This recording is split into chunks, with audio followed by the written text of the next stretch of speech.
તમામ દર્શક મિત્રોને નમસ્કાર. તમારા બધાનું ભાવભીનું સ્વાગત. કારકિર્દી વિશેષ કાર્યક્રમમાં મિત્રો આજે આપણે ડૉક્ટર સચિન ભુવા સરને મળીશું. તેઓએ પોતાની કરિયર કઈ રીતે નિર્મિત કરી છે, એની જે આખી પ્રક્રિયા રહી અને પોતે હાલમાં જે પ્રવૃત્તિ કરી રહ્યા છે એની રસપ્રદ વાતો તેઓ પાસેથી આપણે જાણવાનો પ્રયત્ન કરીશું. સૌપ્રથમ દૂરદર્શન વતી અને તમામ મિત્રો વતી તેઓશ્રીનું આપણે સ્વાગત કરીએ. સર નમસ્કાર, તમારું સ્વાગત.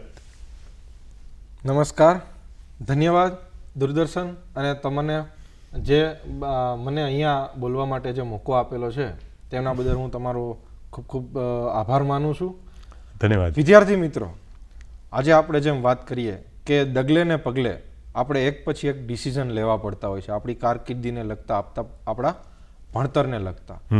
તો તેમાં પ્રાથમિક જગ્યાએ જોઈએ તો પ્રાથમિક શાળાથી જ કે આપણે ગુજરાતી માધ્યમમાં ભણવું કે પછી અંગ્રેજી માધ્યમ.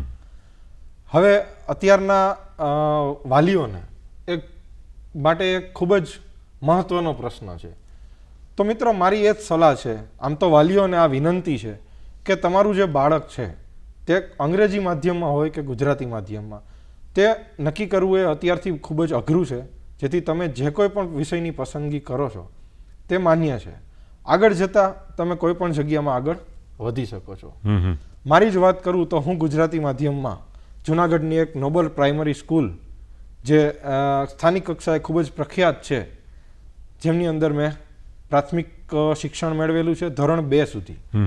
ત્યારબાદ ત્યાંની જ બીજી સ્થાનિક સંસ્થા એટલે કે સરદાર પટેલ પ્રાથમિક શાળા, જેમની અંદર મેં ધોરણ 3 થી 6 સુધીનું એટલે કે 4 વર્ષનું પ્રાથમિક શિક્ષણ મેળવેલું છે. ત્યારબાદ 1 વર્ષનું મારું જે શિક્ષણ છે તે સુરત, જે કોઈ પણ ફેમિલીના આઈસી હોય છે જેમના લીધે મેં 1 વર્ષનું જે પ્રાથમિક શિક્ષણ છે તે સુરત મેળવેલું છે. ઓકે. ત્યાર પછી ધોરણ 8, 9, 10, 11 અને 12 એટલે કે તમારી કારકિર્દીના મૂળભૂત પાયાના 5 વર્ષ. એ પાયાના 5 વર્ષનું શિક્ષણ મેં ફરીથી નોબલ પ્રાથમિક શાળા, Noble higher secondary and school, જે સ્થાનિક કક્ષાએ જે મારી સ્કૂલ છે ત્યાં મેં શિક્ષણ મેળવેલું છે. હવે વાત રહી ધોરણ 11, 12 સાયન્સની, કોમર્સની કે પછી આર્ટ્સની.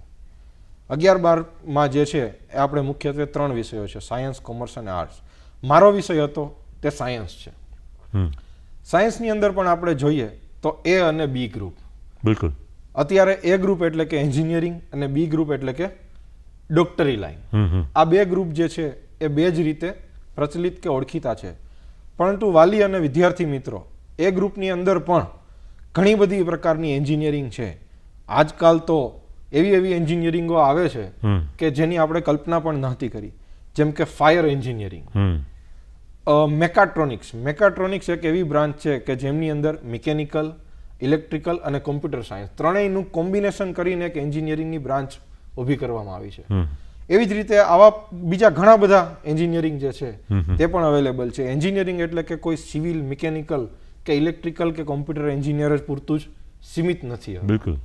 એ જ રીતે બી ગ્રુપમાં આપણે જોઈએ તો MBBS પૂરતું જ કોઈ સીમિત નથી. તેમાં પણ ઘણી બધી ડિગ્રીઓ છે, જેમ કે BHMS છે, પછી આયુર્વેદિકના કોર્સ છે, ડેન્ટિસ્ટ છે. એવી રીતે ઘણા બધા પ્રકારની ડોક્ટરીઓ લાઈનો પણ બી ગ્રુપમાં અત્યારે થઈ શકે છે. મારી જો વાત કરું તો ત્યાંની જે સ્થાનિક શાળાની સાથે સાથે મેં પ્રાઇવેટ કોચિંગમાં પણ 11, 12નું કોચિંગ કરેલું છે. આજકાલ કોચિંગનો પણ ખૂબ જ પ્રકારનો એક ક્રેઝ કહી શકાય માર્કેટમાં, એવું છે.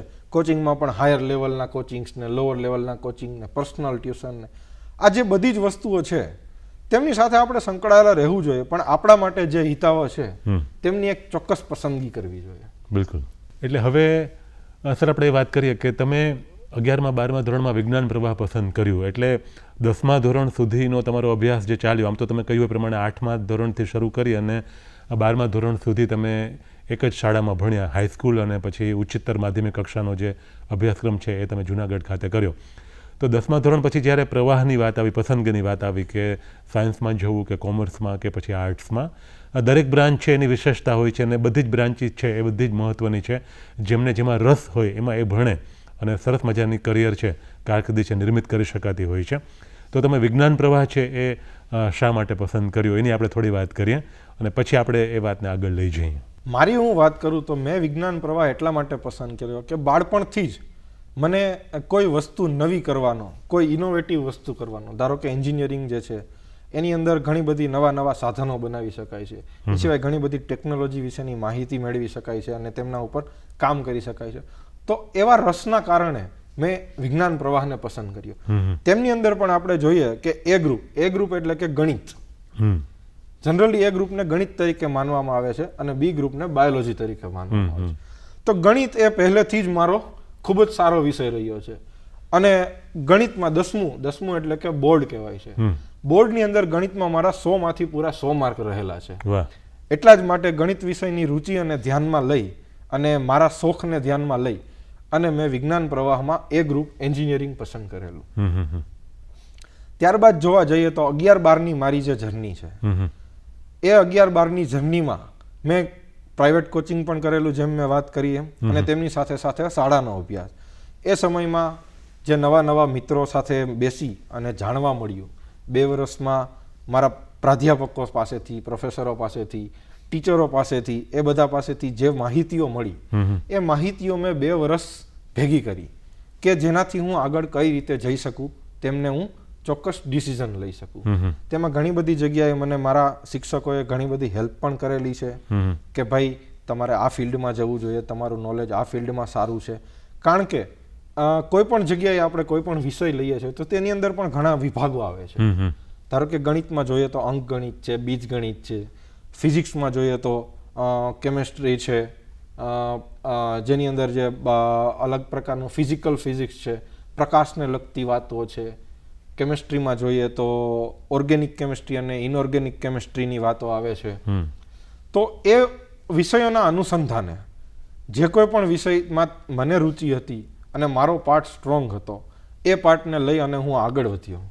અને 11-12નું જે અમારા સમયમાં સેમેસ્ટર સિસ્ટમ આવી હતી, હવે પાછી જે વિદ્યાર્થીઓને છે એ પૂરા વર્ષોની સિસ્ટમ આવી છે, 11 અને 12ની 2 વખતની. તો અમારે જ્યારે 4 સેમેસ્ટર હતા, 4 સેમેસ્ટરની અંદર પહેલા 2 સેમેસ્ટરમાં મારું પરફોર્મન્સ અને રિઝલ્ટ બહુ સારું હતું. પણ ત્રીજા પરફોર્મન્સમાં ઘણી વખત આવી ઘટનાઓ બનતી હોય છે જે મારા માટે સુખદ પણ હતી અને દુઃખદ પણ હતી. દુઃખદ એ વાતની હતી કે જે તે સમયે મને ત્રીજા સેમેસ્ટર મારા એટલે કે 12માનું પહેલું સેમેસ્ટર, પહેલા 6 મહિના, એમની અંદર મને એક સ્વાસ્થ્યની બીમારી થઈ હતી અને બીમારીના લીધે પરીક્ષાના તણાવમાં મને ઓછા માર્ક્સ મળેલા. જે વસ્તુના લીધે મારા સાથી મિત્રો જે છે, વિદ્યાર્થી મિત્રો, તેમના કરતાં મારું પરિણામ થોડું નબળું આવેલું. તો એ વાતને હું દુઃખદ તરીકે લઈશ, પણ એ વાત જે નબળું પડ્યું છે તેમની આગળ જતા મને જે ઇફેક્ટ મળી છે, જેમની આપણે વાત કરીએ આગળ, તો તેમને હું એક સુખદ અનુભવ કહીશ. ત્યારબાદ ફરીથી પાછા ચોથા સેમેસ્ટરમાં એટલે કે છેલ્લી જે પરીક્ષા હોય છે તેમની અંદર મારા પરિણામને મેં થોડુંક ઉજ્જવળ કર્યું અને જે કોઈ પણ રિઝલ્ટ આવ્યું તેને શાંતિથી સ્વીકાર્યું અને આગળ પછી કઈ રીતે વધવું તેના વિશે મારા પરિવારજનો, મારા સગા સંબંધીઓ અને મારા શિક્ષકો સાથે મનોમંથન કરી, મારા મનની અંદર મનોમંથન કર્યું, તે લોકો સાથે ચર્ચાઓ કરી અને પછી આગળની વસ્તુઓને મેં ડિસિઝન લીધેલું હતું. તો વિદ્યાર્થી મિત્રોને પણ મારે એવું જ કહેવું છે કે તમારા જીવનમાં કોઈ પણ ઘટના જ્યારે બને છે તો એ ઘટના ભલે દુઃખદ ઘટના હોય પણ તેમને સારી રીતે લઈ, સમજી, વિચારી અને આગળ વધો તો તમે તમારા ભવિષ્યમાં ચોક્કસ અને ચોક્કસપણે સફળ થઈ શકો છો અને આગળ વધી શકો.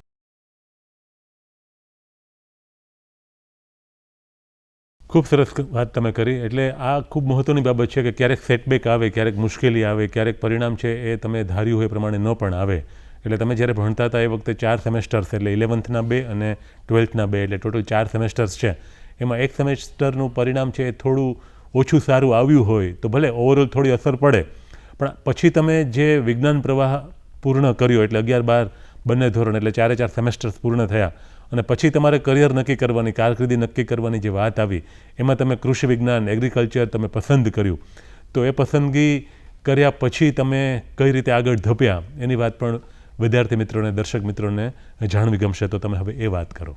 વિદ્યાર્થી મિત્રો, મારી જે વાત કરું તો 12માના જ પરિણામ પછીનો જે સમય હોય એ કોઈ પણ વિદ્યાર્થી માટે છે એ થોડોક મહત્વનો સમય હોય છે, સાથે સાથે તણાવભર્યો સમય હોય છે કે તમારું જે રિઝલ્ટ આવ્યું, આજકાલની આ કોમ્પિટિશનવાળી દુનિયામાં કઈ સ્ટ્રીમમાં જવું, કઈ કોલેજમાં જવું, મને એડમિશન મળશે કે નહીં, મળશે તો ફ્રી કોટામાં મળશે કે નહીં, કે પછી પેમેન્ટ કોટામાં મળશે, પેમેન્ટ કોટામાં મળશે તો અમે શું કરશું. વાલીઓના પણ આજ બધા પ્રશ્નો હોય છે. અમારી પાસે પણ આજકાલ આવા પ્રશ્નો આવતા હોય છે કે અમારા જે બાળક છે એમને અમે કઈ દિશામાં આગળ વધારીએ. તો મારી જે વાત કરું એ પ્રમાણે મને જે તે સમયે એગ્રીકલ્ચરલ એન્જિનિયરિંગ જેવું કોઈ વસ્તુ કે કેવી કોઈ ડિગ્રી થાય છે, જ્યારે મેં 12મું ધોરણ પૂરું કર્યું ત્યારે મને એવો કોઈ ખ્યાલ નહોતો. આપની જાણ માટે કહું છું કે આવો કોઈ ખ્યાલ મને તે સમયે નહોતો. ત્યારે મારો એક જ ગોલ હતો કે ગુજરાતની કોઈ ટોપ 10 કોલેજમાં કોઈ 3 બ્રાન્ચ મેં સિલેક્ટ કરી હતી, મિકેનિકલ, કોમ્પ્યુટર અને એરોનોટિક્સ. એરોનોટિક્સ એટલે કે વિમાનને લગતું એન્જિનિયરિંગ. આ 3 બ્રાન્ચમાંથી ગુજરાતની કોઈ પણ ટોપ 10 કોલેજમાં મને એડમિશન મળે તો મારે આગળ વધવું છે. આ સિવાયનો મારો કોઈ ગોલ હતો નહીં. પણ સમયની સાથે જે કોઈ પણ મારી સાથે જે ઘટના બની હતી તે સમયે મને આ ટોપ 10 કોલેજમાં આ 3માંથી કોઈ પણ બ્રાન્ચમાં મને એડમિશન મળેલું નહોતું. સમય સૂચકતાને ધ્યાનમાં રાખી અને મારા સગા સંબંધીઓની માહિતી પ્રમાણે મને આ ફિલ્ડની ખબર પડી જે છે એગ્રીકલ્ચરલ એન્જિનિયરિંગ, કે એગ્રીકલ્ચરમાં પણ કોઈ એન્જિનિયરિંગનો કોર્સ થાય છે અને એ પણ એ ગ્રુપ ભણ્યા પછી. જે તે સમયે અમે જ્યારે હતા ત્યારે એગ્રીકલ્ચરમાં એ ગ્રુપ પછીના કોર્સિસમાં 2 જ કોર્સ હતા, એક ડેરી સાયન્સ અને એક જે છે એગ્રીકલ્ચરલ એન્જિનિયરિંગ. એટલે આ 2 કોર્સની અંદર જ એ ગ્રુપવાળા વિદ્યાર્થીઓ પ્રવેશ મેળવી શકે. બાકીનું જે એગ્રીકલ્ચર જે આપણે ખેતી લગતી માહિતીઓ છે જેમાં જે ભણતરની જરૂર છે એ બધું બી ગ્રુપવાળા કરી શકતા હતા.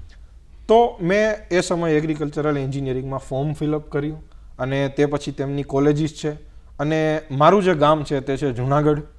અને સદભાગ્યથી જુનાગઢની અંદર જ એક કૃષિ યુનિવર્સિટી આવેલી છે, એટલે કે જુનાગઢ એગ્રીકલ્ચરલ યુનિવર્સિટી. અને એ યુનિવર્સિટીની અંદર પણ આ કોર્સ થતો હતો, જેમનું ટાઇટલ છે bachelor of technology, BTech in agricultural engineering. તો એ સમયે મેં કમને જ કહી શકાય કે કમને એગ્રીકલ્ચરલ એન્જિનિયરિંગની અંદર એડમિશન લીધું, કારણ કે ઘરની ઘરે હતું અને નજીકનું સ્થળ હતું. ઘણા સગા સંબંધીઓની માહિતી અને ત્યાં ઘણા બધા ઓળખીતા ઓફિસરો પણ હોય. મારું જ ગામ જુનાગઢ એટલા માટે એટલે ત્યાં મેં એડમિશન લીધું અને ત્યાં મેં પ્રવેશ મેળવ્યો. પ્રવેશ મેળવતા સમયે મને એક જે મારી સક્સેસ અને કોન્ફિડન્સ છે એનો અનુભવ થયો. જે છે મને પ્રવેશમાં પહેલા જ રાઉન્ડમાં પહેલા 10 વિદ્યાર્થીઓમાં જ એડમિશન મળેલું, જે મારું મેરિટ છે એ ટોપ 10 વિદ્યાર્થીમાં આવેલું. ત્યારબાદ જાણવા મળ્યું કે જીવનમાં જે છે તમે એક જગ્યાએ ટોપ નથી કરી શકતા, ટોપ 10 કોલેજીસમાં એડમિશન નથી લઈ શકતા, પણ એવી પણ કોલેજ છે કે જ્યાં તમે ટોપ થઈ શકો છો તમારા રિઝલ્ટથી. એ રિઝલ્ટ પ્રમાણે મેં ત્યાં એડમિશન લીધું, ત્યાં હાજર થયો અને સેમેસ્ટર જતા ગયા. પહેલું સેમેસ્ટર, ધારો કે અત્યારે ગુજરાતી મીડિયમના જે વિદ્યાર્થીઓ છે એના માટે એક જ ચેલેન્જની વસ્તુ છે કે જ્યારે તે કોલેજમાં જાય છે ત્યારે તેને અંગ્રેજી મીડિયમમાં ભણવાનું આવે છે. ત્યારથી બધું મટીરિયલ, એક્ઝામ્સ બધું જે છે એ અંગ્રેજી માધ્યમમાં આવે છે, એટલે કે ઇંગ્લિશ મીડિયમ. કોઈ પણ ગુજરાતી મીડિયમના વિદ્યાર્થીને જે પ્રોબ્લેમ થતો હોય તે છે ઇંગ્લિશ લખવું, વાંચવું અને બોલવું. પહેલા સેમેસ્ટરમાં મેં પણ એ જ વસ્તુનો અનુભવ કરેલો અને જે વસ્તુ મારી પાસે જે આવેલી હતી, પહેલા સેમેસ્ટરમાં મને થોડુંક નબળું રિઝલ્ટ મળ્યું એઝ કમ્પેર ટુ મારા અધરના જે બીજા જે ક્લાસ મિત્રો છે તેમના કમ્પેરમાં મારું રિઝલ્ટ થોડુંક ઓછું હતું. પણ એ વસ્તુને મેં ચેલેન્જ તરીકે લીધેલી અને સેમેસ્ટર બાય સેમેસ્ટર મારા અંગ્રેજીને ઇમ્પ્રૂવ કરેલું અને એટ લાસ્ટ વળી પાછો 8 સેમેસ્ટરનો જે કોર્સ છે 4 વર્ષનો, એ કોર્સના અંતે હું પાછો ટોપ 20 વિદ્યાર્થીમાં રિઝલ્ટમાં મારા ક્લાસમાં આવેલો. એટલે આ જે પ્રગતિ છે એને એક ચેલેન્જ એક્સેપ્ટ કરી અને પૂરી કરવાની જર્ની તરીકે હું ગણું છું કે જે ગુજરાતી માધ્યમમાંથી અંગ્રેજી માધ્યમમાં અમારે કન્વર્ટ થવું પડે છે. તો એ કોઈ એવો મોટો ઇસ્યુ નથી, એ એક ચેલેન્જ છે. વિદ્યાર્થી મિત્રો, આ જે ચેલેન્જ છે એને તમે એક્સેપ્ટ કરો અને તમારી જાતને એ વસ્તુ માટે કાબિલ બનાવો. તો આ થઈ મારી એગ્રીકલ્ચર એન્જિનિયરિંગના નાનકડી જર્નીની પાર્ટ. એની અંદર હું વાત કરું તો સેમેસ્ટર બાય સેમેસ્ટર અમારે ખેતી નથી એટલે ખેડૂતોના દીકરાઓને મળવાનું થયું, ખેતી વિશે જાણવાનું થયું, ખેતીના ઓજારો વિશે જાણવાનું થયું. ટ્રેક્ટર છે, પંપ છે, સબમર્સિબલ પંપ છે, એ સિવાય પ્રોસેસિંગની જે ઓપનર છે, થ્રેસર છે, આ બધી વસ્તુઓ અમારે વિષય તરીકે આવતી અને એમના વિશે અમે માહિતી લીધી. તે કેમ ચાલે છે, તે કેવી રીતે બને છે, તેને કઈ જગ્યાએથી બનાવી શકાય, તેમાં કયા કયા ફાયદાઓ થાય છે ખેતીમાં તેને અનુસરવાથી, આ બધી વસ્તુની માહિતી લીધી. ડ્રીપ, ઇરિગેશન, અત્યારે ખેતીમાં તો ઘણી બધી વસ્તુ, હવે તો ડ્રોન ટેકનોલોજી આવી ગઈ છે, સેટેલાઇટ બેઝ ઇમેજીસ આવી ગયા છે. તો આ બધી વસ્તુઓની માહિતી આવા કોર્સ કર્યા પછી તમને મળી શકે છે.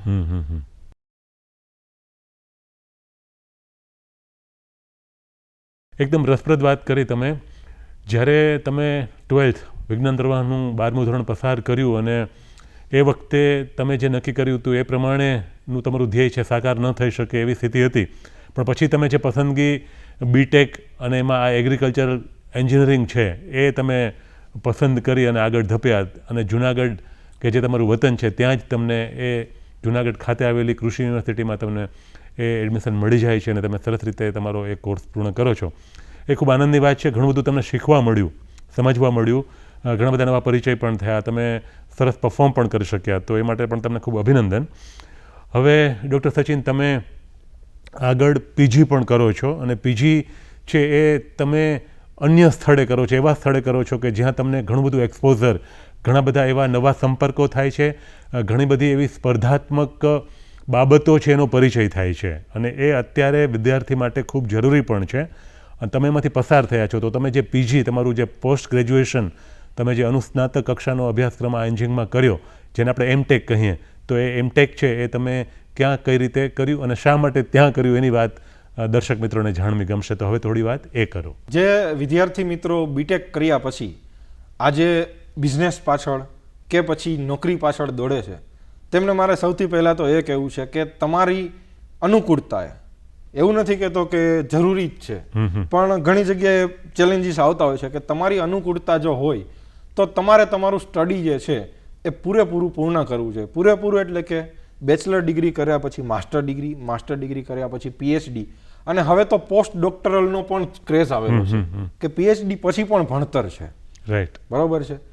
મારી જો વાત કરું તો બીટેક પછી મને એવી ઈચ્છા હતી કે હું જ મારા વતનમાં જ જે કોલેજ છે તેમની અંદર હજુ માસ્ટર ડિગ્રી કરું, પરંતુ સંજોગો અને સમયને અનુલક્ષીને જે તે સમયે અમારું એડમિશન જે છે એ ડામાડોળે ચડેલું હતું. ઓકે. અને એ સમયે મેં નેશનલ લેવલની એક એક્ઝામ આવે છે એગ્રીકલ્ચરલ એન્જિનિયરિંગની અંદર, જે ICR Indian council of agricultural research રહે છે, કે જે ઓલ ઇન્ડિયામાં તમને કોઈ પણ યુનિવર્સિટીમાં એડમિશન અપાવી શકે છે સ્કોલરશિપની સાથે. હા, એ પણ એક મહત્વની વસ્તુ છે કે સ્કોલરશિપની સાથે.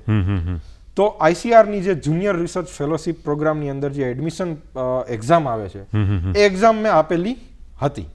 તો એ એક્ઝામ પછી મને બેંગ્લોર ખાતે university of agricultural sciences Bangalore એ ઇન્સ્ટિટ્યૂટમાં મને એડમિશન મળેલું. બીજા ઇન્સ્ટિટ્યૂટમાં પણ મળેલું, પણ મેં પ્રિફર કરેલું યુનિવર્સિટી ઓફ એગ્રીકલ્ચરલ સાયન્સીસ. અને એની અંદર પણ તમારે સબ્જેક્ટ સિલેક્ટ કરવામાં આવે છે. તેમનો સબ્જેક્ટ જે છે પ્રોસેસિંગ એન્ડ ફૂડ એન્જિનિયરિંગ મેં સિલેક્ટ કરેલો. તો બેંગ્લોર ખાતે જવામાં પણ ઘણી મુશ્કેલીઓ થઈ. ત્યાં જઈને પણ અમે ઘણી મુશ્કેલીઓ જોઈ છે. આપણે જે પીપલ છીએ તેને સાઉથમાં ખાસ કરીને તો ખાવામાં તકલીફ થતી હોય છે, બરાબર છે. તો એ તકલીફોની વચ્ચે પણ 2 વર્ષ હું ત્યાં રહ્યો. અને બેંગ્લોર એક એવું સિટી છે કે જે ઇન્ટરનેશનલ માર્કેટ સાથે સંકળાયેલું છે. અમારી જે યુનિવર્સિટી હતી તેમની અંદર દેશ વિદેશથી બધા જ વિદ્યાર્થીઓ હતા, જે માસ્ટર પીએચડી બધા જ પ્રોગ્રામ માટે આવેલા હતા. અને દિવસે ને દિવસે એ જગ્યાએ ઇન્ટરનેશનલ લેવલે, નેશનલ લેવલેથી જે કોઈ પણ રિસર્ચર્સ છે, પ્રોફેસર્સ છે, સાયન્ટિસ્ટો છે, એ બધા પણ ત્યાં અવારનવાર વિઝિટ કરતા હોય છે તેમના કામને અનુલક્ષીને. તો એમને પણ મળવાનો મોકો મળ્યો. દેશ વિદેશના વિદ્યાર્થીઓને, તેમના કલ્ચરને, તેમની ભાષાઓને, તેમની રહેણી કહેણીને, બધી વસ્તુને જોવાનો, અનુભવવાનો મોકો મળ્યો. અને તે પછી ફરીથી જ્યારે પીએચડી એડમિશનની વાત આવી ત્યારે ફરીથી મારે લોકેશન ચૂઝ કરવાનું હતું કે હું પીએચડી ક્યાં કરું અને કઈ રીતે જઈ શકું. તો તેમાં પણ ICRનો એક પ્રોગ્રામ છે કે જેની અંદર પીએચડીમાં તમે કોઈ પણ જગ્યાએ ઓલ ઇન્ડિયામાં એક્ઝામ આપી અને એડમિશન લઈ શકો છો. આ બધા જ પ્રોગ્રામ જે છે માસ્ટર પીએચડીના એક્ઝામ બેઝ હોય છે. એક્ઝામમાં તમે મેરિટમાં આવો તો તમે એડમિશન લઈ શકો છો. તો ફરીથી પીએચડી સમયે ભલે મેં જુનાગઢ એગ્રીકલ્ચર યુનિવર્સિટીમાં ફરીથી એડમિશન લીધું, પણ તે જે એડમિશન છે એ મારું નેશનલ કોટામાંથી હતું, એટલે કે આઈસીઆરની જે એક્ઝામ આવે છે એ એક્ઝામ પાસ કરી અને ફરીથી હું પાછો જુનાગઢ પીએચડી કરવા માટે આવ્યો અને ત્યાં પણ 3 વર્ષ મેં પ્રોસેસિંગ એન્ડ ફૂડ એન્જિનિયરિંગમાં અભ્યાસ કર્યો, જેમની અંદર મારો પ્રોસેસિંગનો જે રિસર્ચનો ટોપિક હતો તે છે એન્કેપ્સ્યુલેશન ઓફ પીનટ ઓઇલ. એટલે કે પીનટ ઓઇલ જે છે આપણું મગફળીનું તેલ છે તેમનું પાવડર બનાવી અને તેમને અલગ અલગ પ્રોડક્ટમાં કે અલગ અલગ જગ્યાએ તેમનો વપરાશ થઈ શકે. તો આ ટોપિક ઉપર મેં પીએચડી કર્યું અને ત્યારબાદ 1 વર્ષ મેં પ્રાઇવેટ ઇન્સ્ટિટ્યૂટ ખાતે પણ નોકરી કરેલી છે. એક જ્યુસ કંપનીનું સ્ટાર્ટઅપ હતું, એ કંપનીના પાયાથી લઈ અને તેમનું જે ફર્સ્ટ સેલિંગ કહેવાય એ સેલિંગ માટે પણ મેં 1-1.5 વર્ષ જદ્દોજહેમત કરી અને મહેનત ઉઠાવી અને ત્યાં પણ મને ઘણું બધું શીખવા મળ્યું કે માર્કેટમાં શું ફૂડ ચાલે છે, માર્કેટમાં શું માર્કેટિંગ ચાલે છે, કઈ રીતે તમે પરચેસ કરી શકો, કઈ રીતે તમે સેલ કરી શકો, કઈ રીતે તમે માર્કેટ કરી શકો, પ્રાઇવેટ ફર્મ્સ કઈ કઈ છે, કેવી રીતે કામ કરે છે, એ બધી વસ્તુની માહિતી લીધા પછી મને આજે જુનાગઢ એગ્રીકલ્ચરલ યુનિવર્સિટીમાં ક્લાસ 2 કર્મચારી તરીકે જે ફરજ બજાવવાનો મોકો મળ્યો છે તે માટે હું મારા પ્રાથમિક શાળાના શિક્ષકો, પ્રાથમિક શાળા, માધ્યમિક, ઉચ્ચતર માધ્યમિક શાળા અને તેમના શિક્ષકો, મારી કોલેજ અને મારું અત્યારનું વર્ક ફિલ્ડ એટલે કે જુનાગઢ એગ્રીકલ્ચર યુનિવર્સિટી, ત્યાંના મારા પ્રોફેસરો અને જુનાગઢ એગ્રીકલ્ચર યુનિવર્સિટીની સાથે સાથે મને જે એક્સપોઝર નેશનલ અને ઇન્ટરનેશનલ લેવલનો આપેલો છે તેવી university of agricultural sciences Bangalore, તેમનો પણ હું ખૂબ ખૂબ આભાર માનું છું અને ધન્યતા અનુભવું છું કે હું આ બધા ઇન્સ્ટિટ્યૂટમાં આ બધા લોકો સાથે રહી અને આજે આવા મુકામે પહોંચ્યો છું. ડૉક્ટર સચિન, તમે ખૂબ રસપ્રદ વાત કરી, કારણ કે તમે જે આખી પ્રક્રિયામાંથી પસાર થયા અને તમે ડૉક્ટરેટ કર્યું, પીજી કર્યા પછી ડૉક્ટરેટ કર્યું અને એ તમે નેશનલ કોટામાં જુનાગઢ ખાતે કૃષિ યુનિવર્સિટી ખાતે પૂરું કરી શક્યા અને પછી એ જ યુનિવર્સિટીમાં તમે અત્યારે મદદનીશ પ્રાધ્યાપક તરીકે ફરજ નિભાવી રહ્યા છો. તો હવે સૌથી મહત્ત્વની બાબત એ છે કે તમે જ્યાં ભણ્યા છો, તમે યુજી જ્યાં કર્યું છે, તમે જે ડૉક્ટરેટ કર્યું છે અને પછી એ જ યુનિવર્સિટીમાં એ જ કેમ્પસ ખાતે તમારે વિદ્યાર્થીઓને ભણાવવાના છે, એટલે તમને બેવડો આનંદ થતો. એક તો તમે સરસ કાર્ય કરી રહ્યા છો એનો આનંદ હોય અને બીજા એવા વિદ્યાર્થીઓ કે જેઓ કરિયર બનાવવા માટે ઉત્સુક હોય એ વિદ્યાર્થીઓના સંપર્કમાં તમને આવવાનું દરરોજ થતું હોય. એમાં ઘણી બધી પ્રક્રિયા હોય, ઘણી બધી પ્રવૃત્તિ તમે કરાવતા હો. તો સંક્ષિપ્તમાં અંતમાં આપણે એ વાત કરીએ કે તમારો જે આ મદદનીશ પ્રાધ્યાપક તરીકેનો તમે ખૂબ નાની ઉંમરે આ મુકામ પર પહોંચ્યા છો અને તમે તમારા જેવડા જ કદાચ વિદ્યાર્થી હોય એવું લાગે તમને જોઈને.